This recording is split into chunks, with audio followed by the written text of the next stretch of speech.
Welcome to Balance Boldly, the podcast for ambitious women in business and a few brave men. I am Naketa Thigpen, your host and balance and relationship advisor, partnering with you to change the narrative and amplify your intimacy within your relationships so you can have the freedom, flexibility, and confidence to thrive in work, life, and love. My personal mission for this and every episode of the Balance Boldly podcast is to serve you with the tools you need for moving beyond just barely surviving the burnout of work life and over those narrow hills of imposter syndrome and through the barriers preventing you from being and doing greater. Hello, everyone. We are in season 14. Can you believe it? We are literally the 14th season in. And in fact, we're in the middle of season 14 on all things growth matters and mindset. Like, I am so excited about this season because your growth mindset is excruciatingly crucial for your evolution. And that means addressing every part of you that needs to grow financially, emotionally, physically, mentally, spiritually, and social relationally, which of course equals all of that good intimacy that I'm constantly referencing. I am excited for multiple reasons. You guys know I'm always excited for the Balance Boldly podcast and every single feature expert that we have because I only choose people that I would actually invite in my physical house, like in my actual kitchen. If you are unfamiliar with me, I am a very special person. I am very open to telling you whatever you want to know if you ask me the question, but I'm fairly private. Like, most people would consider me fairly private, mostly because I have huge boundaries around all kinds of things. You will not look at my Instagram page and see every single moment that I hold my husband's hand or me giving him a kiss to show y'all how much I love him or how much he loved me, or every single friend that I meet up with and we love on each other and we're having great girlfriend conversations. You just won't see it. You'll see every once in a while, you'll see a snippet of a good restaurant or some clouds out the sky. But that's usually like 4 days after I already went because I don't need nobody knowing where I'm at all the time. I'm a very special human being. And this woman that I'm about to introduce to you, she knows my specialty.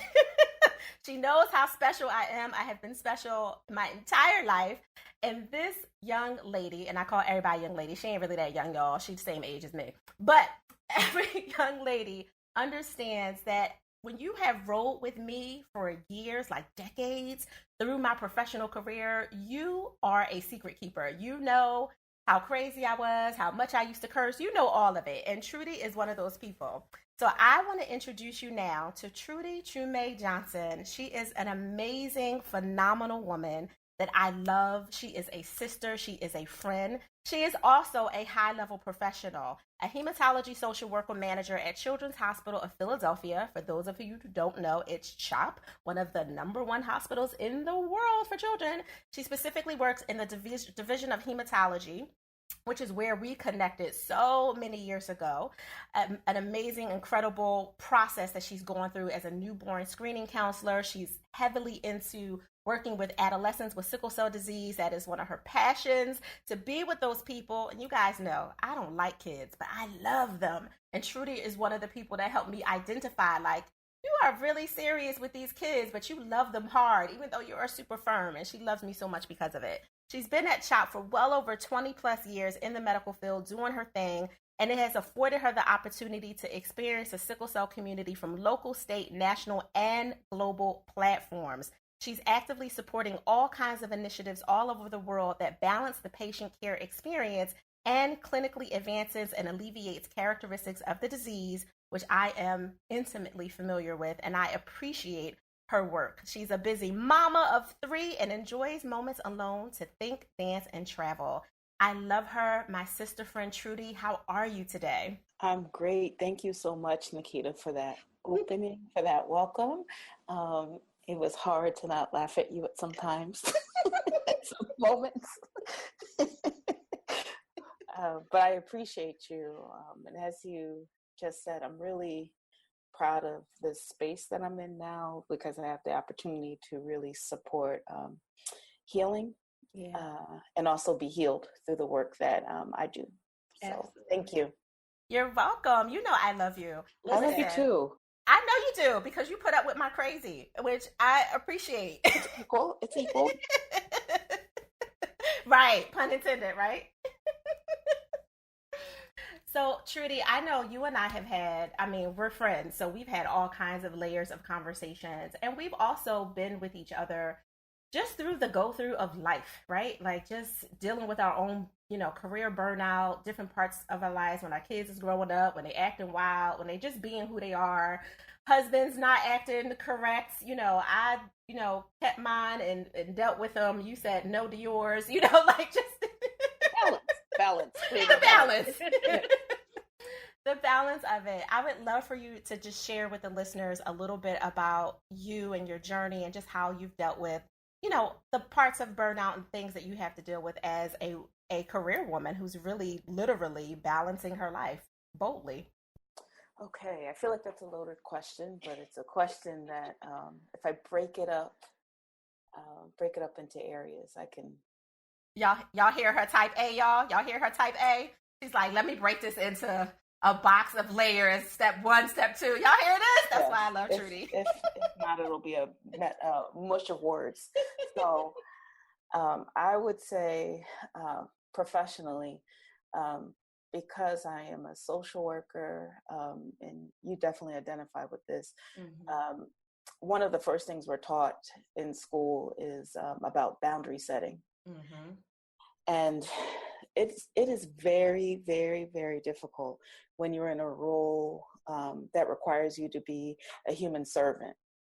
And it's even that much more difficult when you work with people who are also in the role of being human servants, but it's not part of their teaching and then training to have boundaries. So in the role that I've had as a social worker in different settings, particularly in healthcare, one of the primary reasons why it's important for us to have our own self-care practices is because you're constantly in a position where you're setting boundaries amongst other disciplines. Yeah. You're in a position of advocacy because boundaries are challenged. Mm-hmm. And you're in a role where you're reminding people daily of the moral and ethical boundaries that they need to support and continue to support even when they're stressed out in their professional settings. And that's not easy to do. And I'm sure a lot of people have encountered that. Mm-hmm. Mm-hmm. So that I would say professionally, that's one arena. Personally, I'm a mother of 3. I'm a divorced mother of 3. And I've had to learn how to set boundaries with family in terms of how much I can be present for them. Mm-hmm. It's natural for me to be present. I'm the oldest. I'm supposed to be present for everyone and everything. Parents are aging, and at times, sometimes their process mimics the process of my children. So being able to understand where people are and respect them, excuse me, mm-hmm. and respect them, and still nurture and support what's great about them is a huge balancing act. But also learning how to step away and allow people to be, and that doesn't necessarily mean that you have to be present for it. So true. You can just let it go. Yeah, or try to, and reinforce it. I think that piece has been the most challenging for me to do, and that's to allow people to just be, and I don't have to fix it. Yeah, how do you do that though? So there's, because so for listeners who are tuned in, Trudy knows my grow through, and I literally said grow through because when we met, literally well over 20 years ago, listen, on the floor, I am professional. I know how to speak to people, all that good stuff. But behind the scenes, when we would go in our little nooks in our offices, I'm like, this mother effer, I would go in. So that was how I dealt with it, is because I could just release from my mouth. Like, I didn't know how powerful my mouth would be one day, someday, and how it would be used for a tool of good and to empower others in a very serious way, you know, both behind the scenes and in front of the scenes. But when I was younger, in my early part of my professional, you know, process, I didn't necessarily know how to deal with all that stuff. You know, once we dealt, you know, on the floor, like you said, you're dealing with doctors, nurses, other team members, staff, parents, kids, you know, professionally. And then of course we got family and all of that happening where we're constantly setting up boundaries. People are testing limits. We're doing it. The way that I was able to let some of the steam off is my mouth, right? Like I was just a little special. And you Which is where we never, bonded. which is where we bonded, right? It's my challenge too in life. Right. So I was wondering, like, is that how you deal with, you know, I'm gonna let you be because I'm gonna go in this room and verbally punch a wall, you know, like how did you deal with that? Exactly. I mean, that's exactly one of the things I do. I talk. If I don't get it out of me, Mm-hmm. I'm not I'm not nice. And I really, really, really, really, truly have seen, you've seen, um, you know, the motto that kindness goes a very long way, Yeah. um, show up when I chose to step back Mm-hmm. and allow people to be. And then you see it. Sometimes it sparks the person to reflect. Sometimes they don't at all. But what it does is it sets up a boundary, and they know very clearly, you know, who you need to be with me if you want to engage that way. So once I started recognizing that, I started to trust. I started to trust that walking away doesn't necessarily mean that I'm weak Right. or I would say weak was the biggest thing. So walking away and venting with like-minded people Mm-hmm. was the best way for me. And because through that venting, I either saw where I could have done something better, and then I'm in the position where I need to go back and apologize, Mm-hmm. um, or it validates that no, I'm not, you know, seeing this inappropriately, and it's okay to stand in that. And sometimes just having that permission to just that you can stand in that decision, Mm-hmm. for me, you know, kind of alleviated some of that initial frustration. Yeah. Um, but one thing I am working towards, and what I mean by working towards is like literally it becomes my first reaction Mm-hmm. is to um, and let God immediately, like Yeah. recognize immediately and get into a spiritual space of peace. I feel like I'm getting better by practicing awareness, like seeing the situation for what it is and not allowing myself to be consumed in the emotions of the person. Um, and I think once we all get into that space, we'll have less drama out there. No, I 1,000% agree. And that's part of the growth, right? Like to be in that space where you don't have to be in control or feel literally to you, I think you said it the best way possible, to feel weak because you're choosing to be meek in a situation, which meekness is strength under control, right? Like you know how strong you are. They don't know. And this might not be the day they need to find out. Right? Right, exactly. And that I think that's hard. That's hard as a woman. It's definitely hard as a woman of color. And Yes. then you have the other layer of your, you know, you have an accent when you pissed off because your family is from Ghana, right? Like you got a whole other layer that comes out that people don't know when they meet you in your professional 9 to 5, but afterwards it's like, what she just say? I can't even understand it because she got pissed. I think wherever I'm at, depending on the accent that's needed, because you have it too. You know, you have your around the way Right. Philly accent that comes out. My accent changes. I'm from South Jersey. I'm very Jersey. You know, and who I am from that perspective comes up when it needs to. you Right. know, in addition to, my heritage and just people I engage with, you learn to communicate and adapt. I would say you learn to communicate in the language that best gets across to the person. So That was such a nice way to say you know, that. so if they only speak the language of, um, you know, if they speak a volatile language, if to me, the reason why it's important to see it, Mhm. understand what you're dealing with, is because I don't think it's necessarily a bad thing Yeah. to speak aggressively to somebody if you're in the mindset that it's a tool Right. Right. to open that door of communication. Mhm. Like, I don't use the same strategy with my kids every time. you Right. know if I see that they're in a space where they're um, they're in a heightened state of, like, they need to express themselves, I may choose to just shut down and act like I don't hear them. Mhm. So just so that we can kind of equalize, like, okay, that prompts them to, like, okay, she's not responding, I should probably think about this. so Right. so my kids know that if I start talking to God, chill, and relax. So it to me, I I don't I see communication, like expression and how we speak, Mhm. as a tool. I think that every word has its place. Yeah.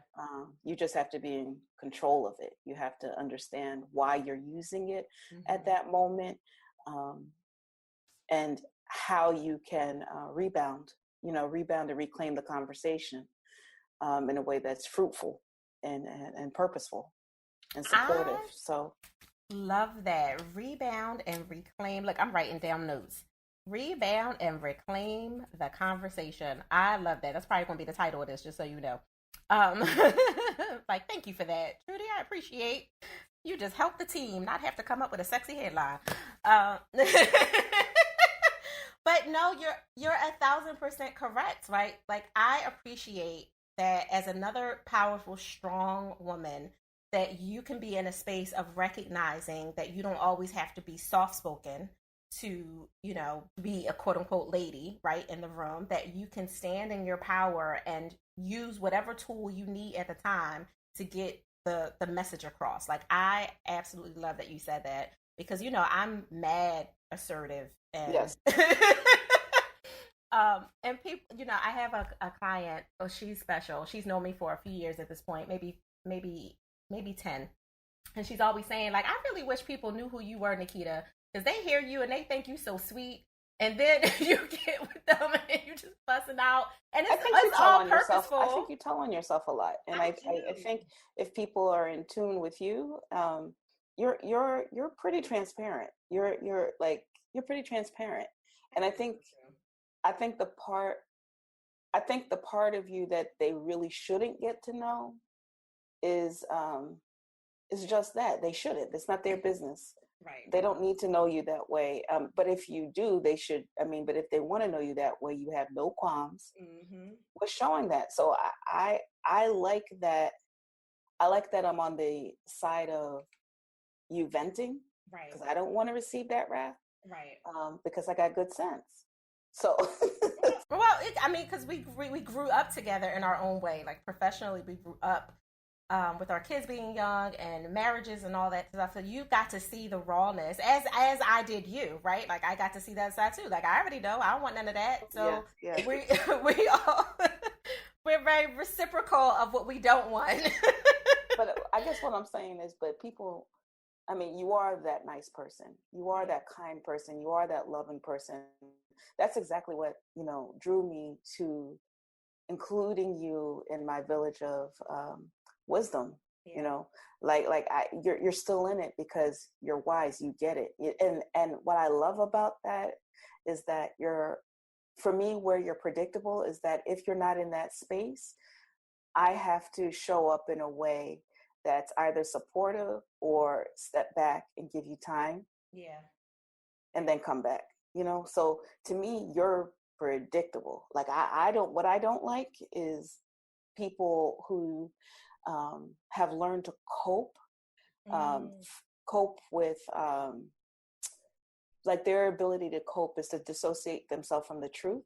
Right. For me, those are the hardest relationships to honor, to still love people through, and learn to protect yourself so that you can be of use. Yeah. And I feel like those are the relationships that if you ever see me going in that direction, it's because I need to kind of reclaim, who I need to be in that space. And not every day I feel like being kind. Right. So, it might be that time of the month and I don't have patience to be kind. And all I need is to say what I need to say to back you up, so that you respect that I need that space. So, I love that. So,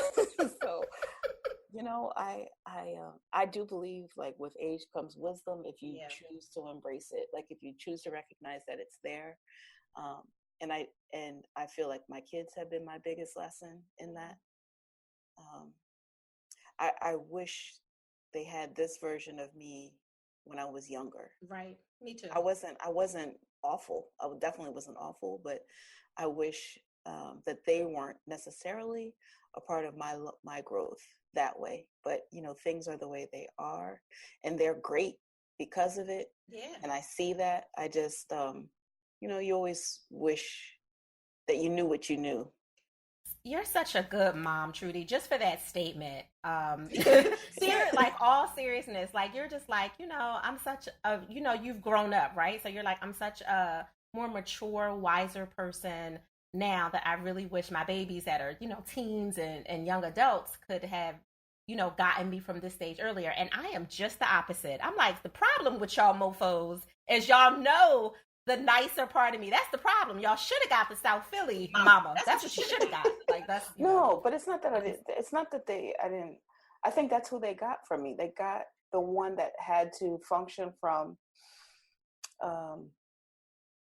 They got the mom that had to function from fear at times. Meaning, like I wish I was the mom that let go, let God, and just trusted Him immediately. Yeah. Like trusted Him immediately.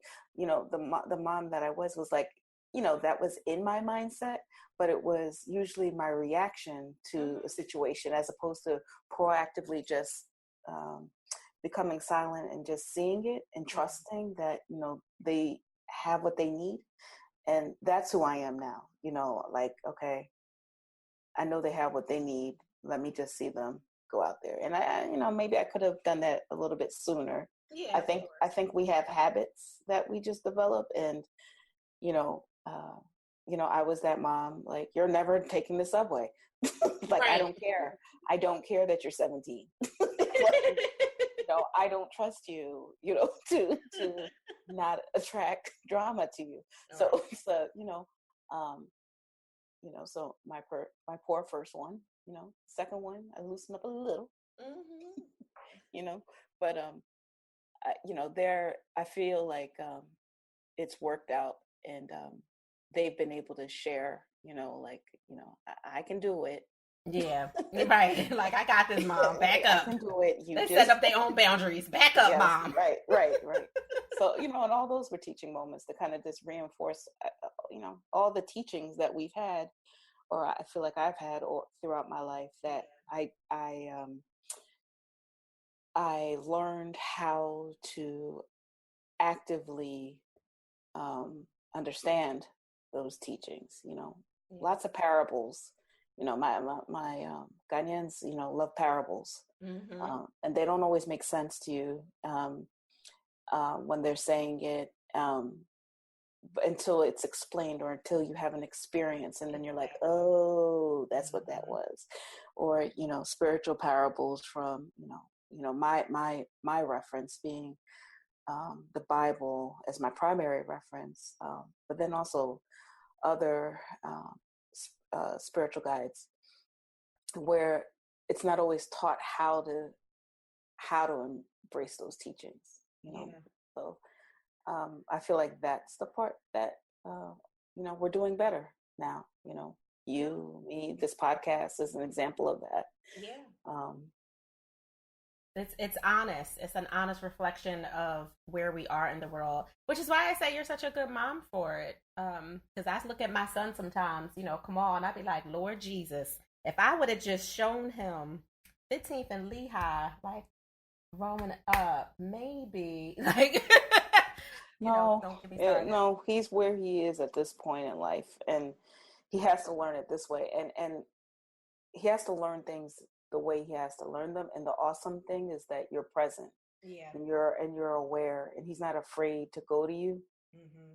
He's not afraid, for as quote unquote tough as you are, your kids have never felt like they can't, or at least they haven't shown it, that they can't come to you and your husband when things are really, really challenging, for them. So to me, that's your successor, because that's the success, because that door is open and they know that everything you do is in love, so.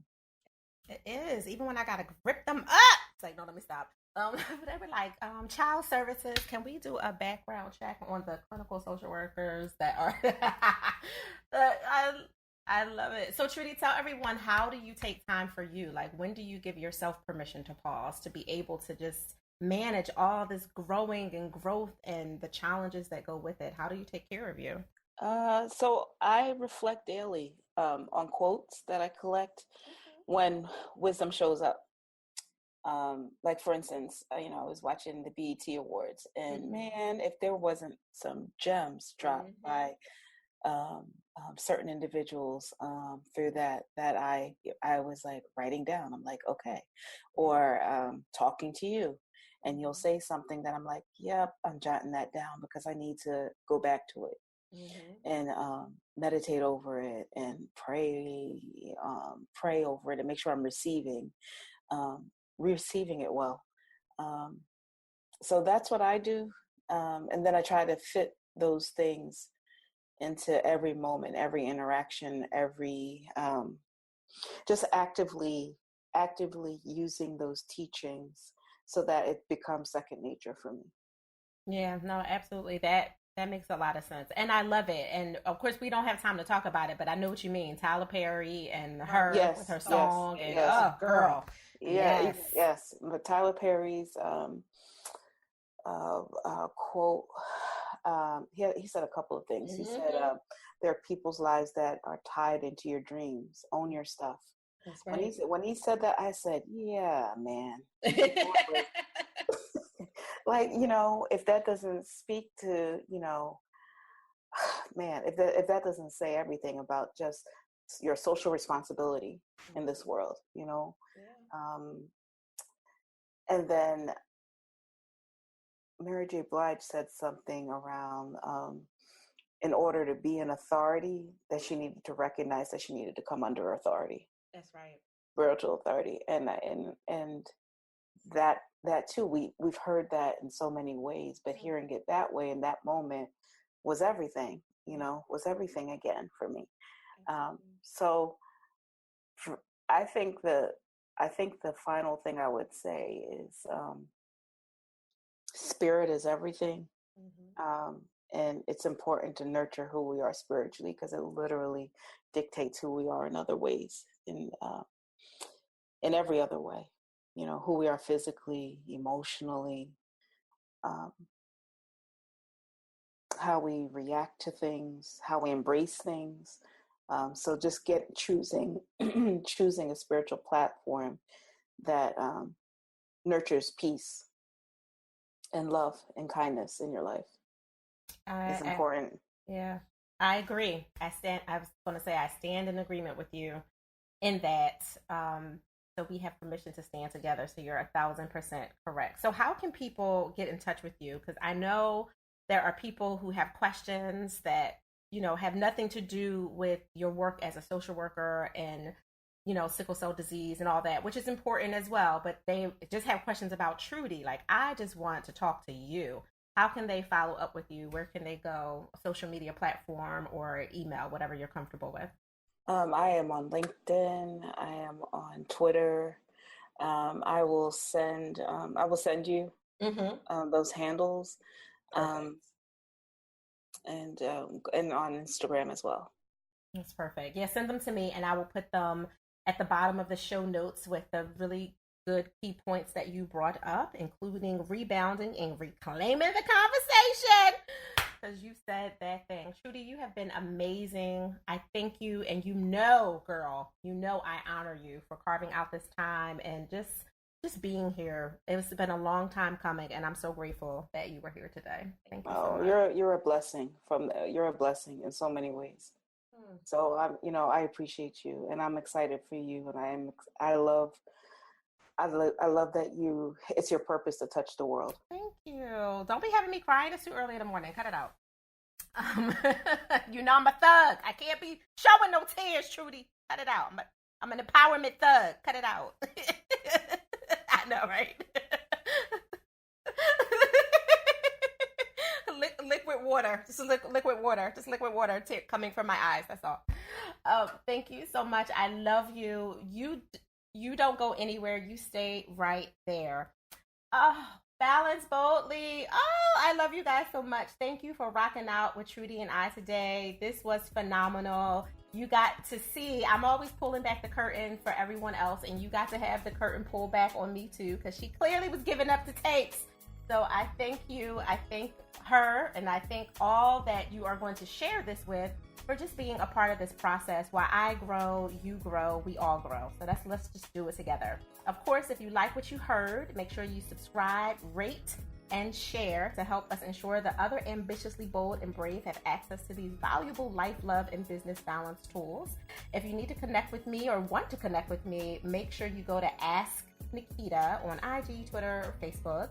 And also make sure you check out our Let's Talk Intimacy live streams that we do every Thursday around 11:30 a.m.